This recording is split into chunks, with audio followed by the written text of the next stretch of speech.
Nakatanggap ako ng tawag mula sa boss mo. Nagulat ako sa nangyari. Are you okay now? Nag-alala ko sa'yo. Hinawakan niya ang braso ko habang inoobserbahan ako.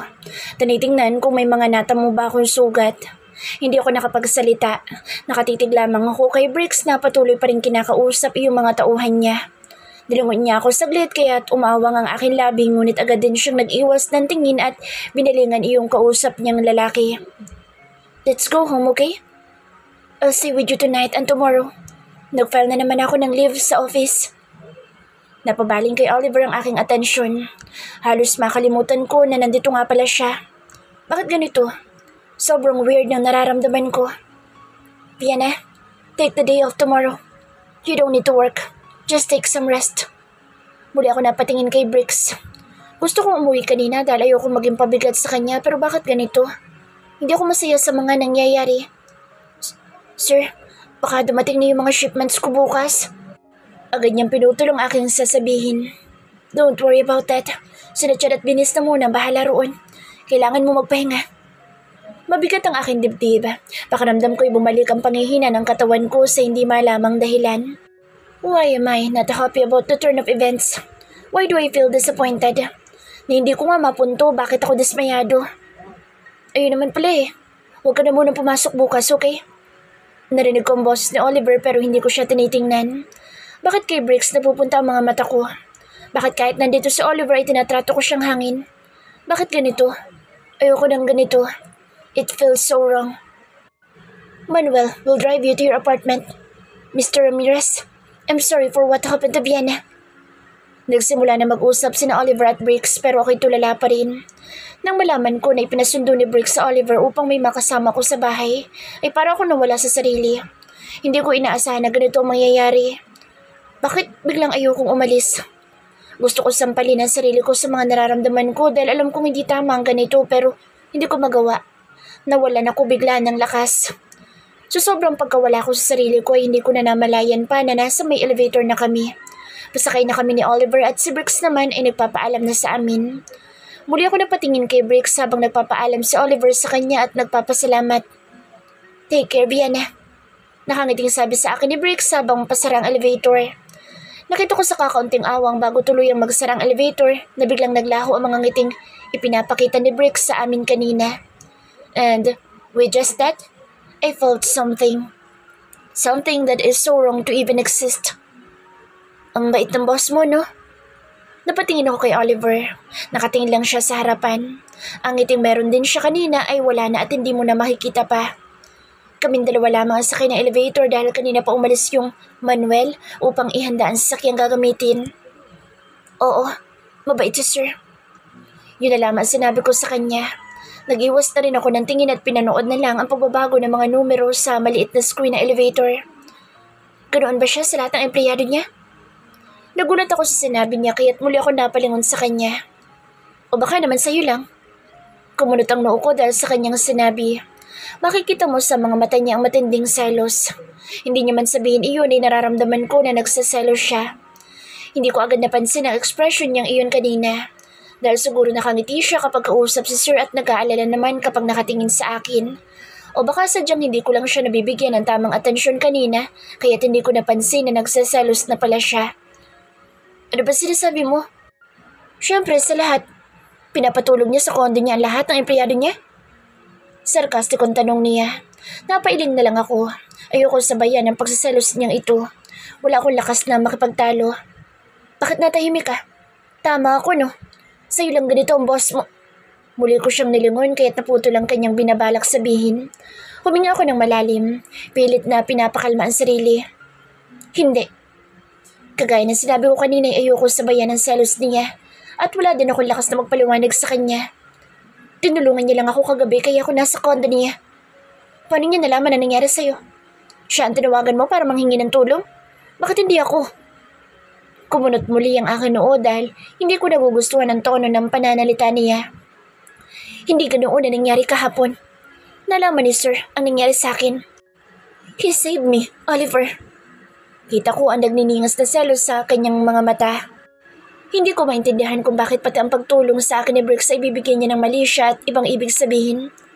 Paano niya nga nalaman na nangyari sa'yo? Hindi niya malalaman na nadukot ka kung hindi mo ipinaalam sa kanya. Bakit hindi na lang ako tinawagan mo? Galit na anito. At kung ikaw ang tinawagan ko, ano magagawa mo? May ililigtas mo ba ako? Bago may mangyaring masama sa akin? I bet, uunahin mo pa ang trabaho mo kaysa ang sagutin ang tawag ko. Bakit hindi ka nila magpasalamat na ligtas ako ngayon? Bakit kailangan mo pang itanong ang mga iyan? Hindi mo ba naisip ang lagay ko at uunahin mo talagang pagsaselos mo? Bakit ka magsaselos? Wala naman dapat ikaselos, Oliver. Hindi ko rin napigilan ang pagtaas ng boses. Hindi niya man lang naisip na may pinagdadaanan pa ako bago niya ako sigaw-sigawan at pagsalitaan ng kung ano-ano mga bagay. Bumukas ang elevator kaya't lumabas na ako. Narinig ko ang pagtawag niya sa pangalan ko pero hindi ko siya nilingon. Sobrang sama na loob ko sa mga narinig ko salita sa kanya. Hindi ko alam kung emotionally unstable pa rin ako dahil sa dinanas ko kagabi o sadyang sensitive lang ako ngayon dahil sa hindi malamang dahilan. May kotse na ngang naghihintay sa amin. Pumasok na ako sa loob at sumunod naman siya. Tahimik lang ako at nakatingin lamang sa bintana. Mabilis lang naman na magiging biyahe dahil hindi naman kalayuan ang amin sa lugar na ito. Nararamdaman kong patingin-tingin si Oliver sa direksyon ko ngunit hindi ko siya kinikibo. Kailangan muna namin magpalamig pareho. Kahit kailan sa relasyon namin ay hindi ako nagselos na walang pruwebang hawak at puro assume lang. Kaya parang ang hirap paniwalaan na pinagdududahan niya ako kahit wala naman dapat na ikaselos. Pakiramdam ko ay wala siyang tiwala sa akin.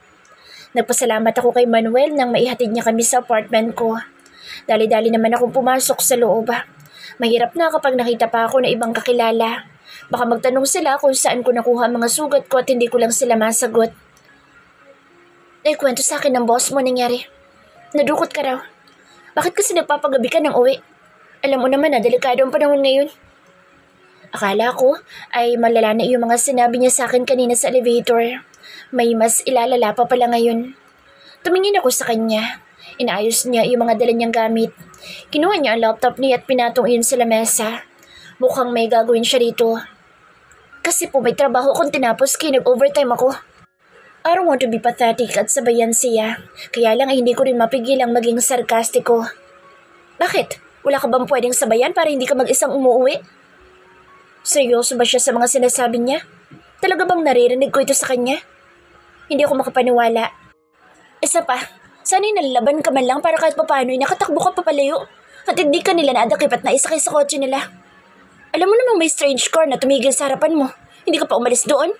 Kung ako nasa posisyon mo, itatakbo na agad ako. Bakit pakiramdam ko sinisisi mo pa ako sa nangyari sa akin? Hindi ko na napigilan ang sarili ko. Hindi ko na makaya ang mga naririnig ko mula sa kanya. Ginusto ko bang madukot ako, Oliver? Ginusto ko bang pagdaanan ang lahat ng iyon? Bakit imbis na pag-aanin mo ang nararamdaman ko dahil may hindi magandang nangyari sa akin kagabi, para bang sinisisi mo pa ako sa nangyari sa akin? Sa sobrang sama na loob ko ay hindi ko na napigilan ang maluha. Siya itong inaasahan ko na magkakonsole sa akin dahil may pangit na pangyayari sa akin pero hindi. Can you save your freaking rants later and comfort me? Kasi masyado nang matindi ang nakuha kong damage sa nangyari sa akin kagabi. Not just physically but also emotionally and mentally, Oliver. Talagang isasabi mo pang pagbibigay mo ng lecture sa akin? Na sana ganito ang ginawa ko, na sana ganyan. Hindi mo pwedeng marinig ko sa'yo na nag-aalala ka sa akin? Pinahid ko ang luha ko. Hindi ko alam kung tama bang umiiyak ako dahil sa kanya. Palagi na lang. Sa tuwing may hindi magandang mangyayari sa akin o sa amin ay ako ang sinisisi niya. Laging ako nagkakamali sa mga mata niya pero kahit ganoon siya, kahit kailan ay hindi siya nakarinig sa akin ng masasamang salita kasi inuunawa ko na baka tama nga siya.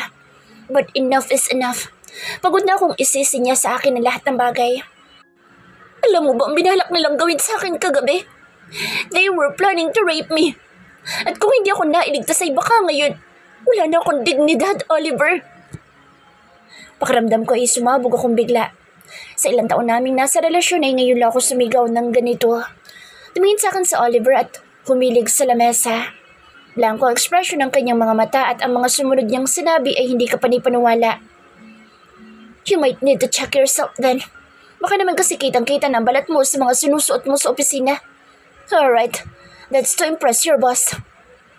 Hindi na niya naituloy pa ang kanyang sasabihin dahil malakas ko na siyang sinampal. Hindi ako makapaniwala na isisisi mo pa rin sa akin ang pagtatangkang rape ng mga dumukot sa akin. I can't believe you're that narrow-minded, Oliver. Kailan pa naging kasalanan na isang tao ang ma-rape siya? Bakit ang mga biktima ang sinisisi niyo? Bakit hindi ang mga rapist na gumagawa na hindi maganda? Please, do change your mindset because I can't believe I'm dating someone like you. Kung sa tingin mo ay nakakaabala ko sa'yo at sa trabaho mo, pwede ka nang umalis, Oliver. Hindi kita kailangan dito. Kaya ko sa sarili ko. Hindi mo kailangang magpanggap na nag-aalala ka sa akin para lang masabing mabuti kang boyfriend. Your words were enough para masabi ko na hindi ka pasok sa kategoryang iyon. Kinuha ko ang bag ko at nagmarcha ng papasok ng aking kwarto. Nilak ko iyon upang hindi siya makasunod. I hate him. I hate how he blames the victims. Wala akong ginawa ng mga oras na yun kung hindi ang yakapin ng unan ko at umiyak sa loob ng kwarto ko dahil sa sama at bigat ng loob ko. Ilang linggo makalipas ang nangyaring iyon na hindi na ulit kami nakapag-usap ni Oliver. I was actually the first one to approach him. Sinabi ko sa kanya na kung pwede kami mag-usap but I received nothing. Hindi siya nagre-reply o sumasagot sa mga text sa tawag ko. Napagtanto ko rin kasi na may mali ako, na baka nga may dapat ikaselo si Oliver. Hindi ko rin nakikita si Briggs dahil masyado siyang abala. Madalas ay ipinapaiwan na lang kay Becca ang mga dapat papirmahan sa kanya at babalik sa amin na may mga pirma na ang mga dokumento. Madalas din siyang out of town para sa mga business meeting. Basta ang alam ko ay maraming nasasante sa admin at sa accounting department. Siguro ay yun yung mga nagpakalat ng mga maling impormasyon tungkol sa relasyon namin ni Briggs. Sa palagay ko rin ay alam na ni Briggs kung sino ang tauhan ng kalaban niya na nagtatrabaho dito sa kumpanya niya. Kaya pinagtatanggal na niya ang mga ito. Walang pasok ngayon at magkasama kaming dalawa ni Elaine sa bahay na tinutuluyan niya. Mag-isa daw siya dito ngayon dahil nagsiuwian ang mga katrabaho niya sa mga probinsya nila. Sinabi ko sa kanya na hindi pa ulit kami nag-uusap ni Oliver magmula nang mag-away kaming dalawa. Ikaw na ang unang makapag-usap. Baka may mali ka ring nasabit na saktan mo si Oliver. Sabi ni Elaine. Napangiwi ako sa sinabi niya. Iniisip ko na lang na sinabi niya ito dahil hindi ko sinabi sa kanya ang buong nangyari at sinabi ko lang na nag-away kami. Puntahan ko kaya? Hindi rin naman ako mapalagay. Okay lang naman sa akin na ako unang humingi ng tawad. That's not necessarily means naman na ako talaga may kasalanan. Isa pa wala akong balak bawiin ang mga sinabi ko dahil alam ko naman na tama iyon. Hindi naman kasi talaga tamang sisihin ng biktima. Puntahan mo. Kaya mo naman. Alam mo naman ata ang papunta roon, hindi ba? Tumango ako bilang sagot kay Elaine. Tumingin ako sa kanya na patuloy lamang sa pagkain ng chicken wings. Samahan mo naman ako. Panunuyo ko sa kanya. Pakiramdam ko kasi kakailanganin ko ng kasama.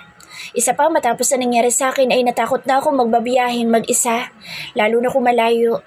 Though alam ko naman na binabantayan ako ng mga tauhan ni Briggs sa malayo. Ayoko nga. Wala akong perang pamasahe. Sagot ni Elaine. Napairap naman ako. Lagi na lang itong ganito. Ililibre kita. Samahan mo lang ako. Napatingin siya sa akin at ngumiti.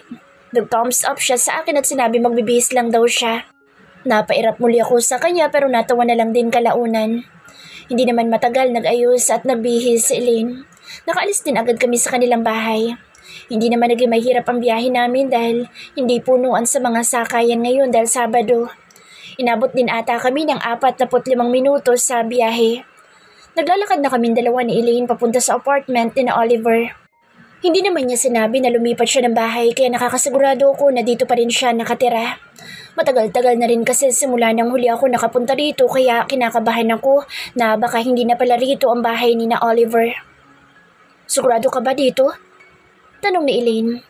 Napapakapit pa siya sa braso ko dahil natatakot sa mga tambay na nakikita namin. Tumango naman ako sa kanya. Nagpatuloy lamang kami sa paglalakad hanggang sa matanaw ko yung isang kasama ni Oliver sa bahay. Agad kami lumapit dito. Sid, pagtawag ko. Kung hindi ako nagkakamali, ayun nga ang pangalan ng lalaki. Napatingin siya sa akin at agad niyang itinapon ng sigarilyong hawak niya. Nanlaki ang mata niya nang makita ko. Halatang hindi niya inaasahan ang pagpunta ko. Ngumiti ako sa kanya at ganoon din naman siya, ngunit kita mo ang panginginig ng gilid ng labi niya na nagpapahiwatig na kinakabahan siya. Iyan na. Bakit ka nandito? Alam ba ni Oliver na darating ka? Hindi ko alam kung matatawa ba ako sa reaksyon niya sa pagkakita sa akin. Bakit ba siya kinakabahan na nandito ako? Baka naman dahil sa tagal ko nang hindi napadpa dito ay hindi nila inaasahan na pupunta pa ulit ako rito. Hindi. Hindi pa kami nagkakausap ni Oliver. Nandyan ba siya sa loob? Sana ay hindi siya umalis ngayon. Sana ay hindi siya pumasok sa opisina nila ngayon. Kung sakali mang ganoon na nangyari, maghihintay na lang ako rito. Ano? Si Oliver ay... Gago ni Oliver. Parang tanga. Palibhasang may dalig. Nakita ko si Joaquin. Isa ring kasama ni Oliver sa bahay. Napatingin siya sa akin na talatang gulat na gulat din. Ngumiti ako sa kanya at binati siya. Hindi naman siya nakapagsalita. Nanatili lamang sa mukha niya ang gulat na reaksyon niya nang makita ako. Nakangiti man ako ngayon ay may hindi na ako magandang kutob sa mga reaksyon nilang iyon sa akin. Alam ko na may mali at kailangan ko malaman kung ano iyon. Hindi ko alam kung biyaya ba sa akin ito, ngunit ang mga kutob ko ay madalas tumatama. Kung sakali man tama ang hinala ko sa rason kung bakit ganito nila ako batiin at ang mga reaksyon nila sa pagkakakita sa akin, hindi ko alam kung ano maaari kong gawin. Si Oliver. Nakangiti man ako, ngunit dahan-dahan na rin tumataas ang aking isang kilay. Nagkatinginan silang dalawa at hindi agad ako sinagot, kaya ako sana akong pumasok sa kanilang bahay. Narinig ko pang pagtawag sa akin na Sid at Joaquin, ngunit hindi ko na iyon pinansin pa. Binuksan ko ang pintuan ng bahay nila at sinalubong ako ni Oliver na nakaupo sa may hapagkainan habang may isang babaeng kulot-kulot ang buhok na nakaupo sa hita niya. Naglalandian silang dalawa at nakikita ko pang nakahawak sa bewang ng babae ang kamay ni Oliver habang yung babae naman ay nakaakbay sa kanyang balikat. Parang nagniningas na apoy ang aking mga mata dahil sa nasaksihan kong posisyon nila. Ganoon pa man ay hindi ako nagsalita. Hinintay ko na mapansin nilang pinapanood ko sila. Napawi ang mga ngiti ni Oliver na lumingon siya sa aking direksyon. Nalaki ang kanyang mga mata at agad na napatayo dahilan upang mahulog yung babaeng nakaupo sa hita niya sa sahig. Ouch! Oliver! Bakit naman ganyan? Alam mo namang masakit pa ang likod ko dahil sa ginawa natin Hindi na naipagpatuloy ng babae ang kanyang sinasabi nang maramdaman niya ang presensya ko. Tumaas ang isang kilay ko ngunit may pilit na ngiti pa rin sa aking mga labi. Vienna, it's not what you think it is. Hindi na niya natapos pa ang pangungusap niya dahil ngumiti ako sa kanya. Nagulat siyang makita ang ekspresyon kong iyon. Akala niya siguro'y magwawala ako sa galit. Oh no dear. Naramdaman ko na kanina na ganito nga abutan ko base pa lang sa reaksyon na meron si Joaquin. Hindi na para magulat pa akong tama nga ang hinala ko. You don't have to explain, Oliver. I already witnessed everything with my 2 eyes. There's nothing to explain. I won't buy any of it anyway. Nanatili ang aking mga ngiti sa aking labi. Nararamdaman ko ang panginginig ng gilid ng labi ko pero hindi para pawiin ko ang ngiting nagagawa ko ngayon. Vienna, kung hindi mo na pala ako mahal, kung ayaw mo na pala sa akin at may iba ka ng kinababaliwan, sana'y sinabi mo na lang kaagad. Hindi naman kita pipilitin sa isang relasyong hindi mo na gusto. Hindi ako iiyak sa harapan niya. He doesn't deserve it. Hindi ganoon, Vienna. Mahal kita. Bakit mo namang iisipin na hindi kita mahal? Tinangkay niya lumapit sa akin ngunit pinahinto ko siya. Nakita kong tumayo na yung babae at mataray na tumingin sa akin. Huwag niya lang talaga akong aangasan dahil baka masira ang pagtitimping ginagawa ko. You won't hurt someone you love, Oliver. And this is something you wouldn't do to the person you love. Hindi ka maghahanap ng kalinga na ibang babae dahil lang nag-away kayo. Bumagsak ang balikat niya. Hanggat maaari ay ayoko sumigaw. Gusto ko maging kalmado lang dahil alam ko na mas wala kami mararating kung magsisisigaw ako. Excuse me lang ha? Basta kasi sa sinasabi mo ay parang pinaparating mo na pansamantalang kaligayahan lang ako ni Oliver. For your information, miss, matagal na kami nagsasama ni Oliver. Around 2? No, 3 years na. Natulala ako sa narinig ko mula roon sa babae. Agad naman siyang pinatahimik ni Oliver. Hindi ko na nakayang i-maintain ang ngiting kanina ko pa pinipilit. Tuluyan ang nablangko ang aking muka. 3 taon na silang magkasama. 3 taon na niya ako niloloko. Oh my God. Napatakip ako sa aking bibig. Hindi makapaniwalang ilang taon na pala niya akong niloloko. Ilang taon na akong may kahati sa kanya. Parang nanghina ang aking mga tuhod sa narinig. Munti ka na akong mawala sa balanse ko dahil sa panghihinang nararamdaman. Mabuti na lang at agad akong inalalaya ni Eileen. Nakita ko lalapitan ako ni Oliver ngunit muli ko siyang pinatigil. Ayokong lumapit siya sa akin. Hindi ko kayang makita siya ng malapitan. 3 taon? Gusto ko ng kumpirmasyon mula mismo kay Oliver. Bumagsak lang sa lupa ang kanyang tingin at hindi ako sinagot. Suminghap ako. Pilit pa rin pinipigilan ng maiyak. Oo, 3 taon. Ikaw ba ang girlfriend niya? Oh, hindi nga malang sinabi sa akin ni Oliver. You're boring. Nakatulala lang ako kung saan. Gusto kong magmura at sabunutan yung babae pero hindi ako ganoong kababang tao para mag-skandalo dito at bumaba sa level nila.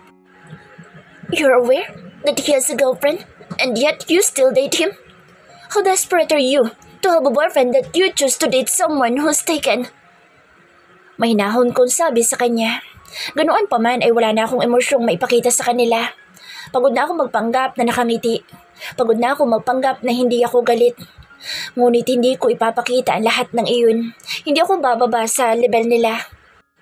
Naniniwala ako sa woman empowerment and that we should raise each other rather than dragging others down. Pero ito, baka makakalimutan ko mga pinaniniwalaan ko noon. Hindi ko kasalanan na nauumay sa yung boyfriend mo, no? Umirap siya sa akin at tumalukip-kip. Napangisi naman ako sa sinabi niya. Ikaw nang ang third party at nanira ng relasyon. Ikaw pang malakas sa loob? Huminga ako ng malalim. Ayoko nang ubusin pang oras ko rito. You look like a decent woman. Hindi ko alam kung bakit mas pinili mo mag-settle sa pagiging isang side chick. You deserve better than some two-timer man, honey. Kung sa ngayon iniisip mo na masaya kayong dalawa ni Oliver, remember what happened today. Kayang-kaya niyang gawin sa'yo ang ginawa niya sa akin. Inayos ko na sarili ko't ngumiti sa kanilang dalawa. Nakita ko naman ang iritadong expression sa babae. I hope both of you will live a healthy life. Oliver, you don't have to contact me anymore. Our relationship ends here. I don't want to date an unfaithful man. Magala akong tumango sa kanila bago umalis doon. Pagkatalikod ko sa kanila, ay agad kong naramdaman ang pagtulo ng mainit na likido mula sa aking mga mata. Sigurado ka bang okay ka lang mag-isa, Vianna? Gusto mo bang samahan muna kita? Wala pa naman pasok bukas eh. Umiling ako kay Elaine at tumigil sa paglalakad ng nasa tapat na kami ng apartment ko. Okay lang ako. Mas gusto ko munang mapag-isa ngayon. Sige na. Alam kong pagod ka rin. Buong lakas akong umiti sa kanya kahit na sobrang bigat na ng nararamdaman ko. Nagdadalawang isip man ay sinunod niya ang sinabi ko. Tawagan mo ako ha. Tumango ako sa kanya at nagpaalam na. Nang makaalis sa Elaine ay saka lamang ako tuluyang pumasok sa apartment ko. Kakasara ko pa lang ng pinto ay agad na akong humagulhol. Kanina ko pa ito pinipigilan dahil ayoko naman bumiyahin na pugto ang mga mata. Ayoko may ibang tao makakita sa akin na umiiyak dahil lang niloko ko ng boyfriend ko. 3 taon akong pinagmumukhang tanga ni Oliver at wala akong kaalam-alam. Dahil sa ilang taon kami magkarelasyon ay buo ang pagtitiwala ko sa kanya na hindi niya ako magagawang lokohin.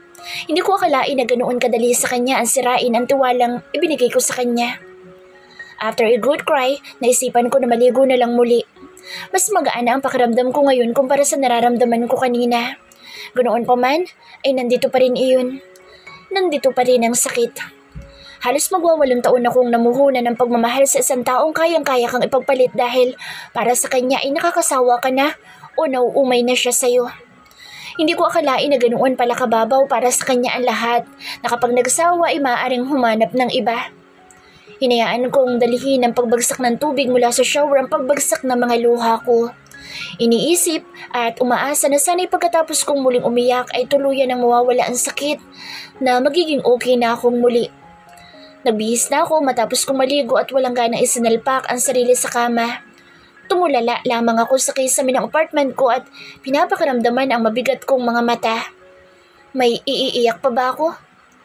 Umakto lang naman ako kanina na okay ako at kayang-kaya kong bitawan sa Oliver ng ganoon kadali. Kahit nasa loob ko ay parang sinasaksak ako ng paulit-ulit. Madalas man tanggihan ko siya sa tuwing nagbabalak siyang yayain ako magpakasal. Ngunit hindi ibig sabihin nito na hindi ako papayag magpakasal sa kanya. Ang sa akin lang naman ay bigyan niya pa ako ng konting oras pero nandun na rin ako eh. Iniisip ko rin na siya na ang endgame ko. I was wrong all this time. Let this heartbreak be my lesson. Na hindi dahil akala mo ay mahal ka, hindi ka nalolokohin. Na hindi dahil matagal na kayong may relasyon, ay hindi na niya may isip maghanap pa ng ibang babae. Swerte mo na lang talaga kapag nakahanap ka na lalaking hindi ka ipagpapalit sa pansamantalang kaligayahan. But by the looks of it, hindi lang naman ata pansamantala yung kay Oliver at sa babae niya. Dahil umabot sila ng 3 taon. How pathetic of me to trust him so much. Nakarinig ako ng pagkatok sa pinto ng aking apartment kaya't wala mang ganang tumayo sa pagkakahiga ay ginawa ko pa rin. Naglakad ako patungo sa pintuan at pinagbuksan ng pinto kung sino man yung kumakatok dito. Hi Vienna. Oh my God. What happened to you? Nakita ko sina Chad at Venice. Agad napalitan ng pagkabigla ang kanilang mga ekspresyon na makita sigurong namumugto ang aking mga mata. Nagulat man na makita silang naririto ay pinilit kong umiti sa kanila. Ano ginagawa niyo rito? Isa pa, paano niyo nalaman kung saan ako nakatira? Nagtatakang tanong ko. Iniiwasang sagutin yung katanungan nila. Pumasok kami ni Venice sa opisina kasi may tinapos kaming trabaho. Maaga kaming natapos kaya naisipan namin puntahan ka. Nagtanong-tanong na lang kami sa labas kung saan bang apartment mo. Kita ko ang pag-aalala ni Chad at Venice sa akin dahil siguro sa itsura ko ngayon. Umiti naman ako sa kanila at pinatuloy sila sa loob. Pumasok silang dalawa at naupo sa sofa. Tinanong ko naman kung may gusto ba silang inumin o kainin kahit hindi ko alam kung may ipapakain ba ako sa kanila. Pwede naman akong bumili sa labas kung sakali. Huwag ka na mag-abala pa. Kakakain lang din namin. Tumango ako sa sinabi ni Venice at naupo sa bakanteng upuan malapit sa kinauupan nilang dalawa. Napadalaw pala kayo. Iniisip ko kasi na baka may importante silang kailangan sa akin kaya sila nagawi rito. Wala naman. Gusto lang talaga namin puntahan ka. Nakita kong pagdadalawang isip sa paggalaw lang ng labi ni Chad. Halatang may gusto siyang itanong sa akin ngunit hindi sigurado kung tama bang magtanong siya. Ano pa nangyari sa'yo? Kung ayaw mong sagutin ay okay lang din naman. Ngumiti ako sa kanilang dalawa. Isang malungkot na ngiti. Nakipaghiwalay na ako sa boyfriend ko. Kilala nila si Oliver. May mga oras din naman kasi na nababanggit ko si Oliver sa kanila sa tuwing nagkakaoras kami para magkwentuhan. Napansin ko ang pagkabigla sa kanilang muka. Alam ko marami silang gustong itanong sa akin pero nagdadalawang isip sila kung dapat bang i-open up nila ang topic na iyon. You can ask me anything. Okay lang ako. Para bang isang kalabit sa kanila iyon para paulanan nila ako ng mga katanungan nila. Bahagyan naman akong natawa sa kanilang dalawa. Ano nangyari? Bakit? Kailan pa? Sunod-sunod na tanong sa akin ng dalawa. Huminga muna ako ng malalim bago magsimulang magkwento sa kanila. Sinimulan ko ang pagkukwento. Mula sa nag-away kaming dalawa, ngunit hindi ko na dinatali iyon. Tapos ay kung ilang araw kaming hindi nagkibuan at nag-usap. Nung una'y akala nila iyon ang dahilan pero nasabihin ko sa kanila na 3 taon na siyang may ibang kinikitang babae bukod sa akin ay doon nag-iba mga opinyon nila. Kawago siya.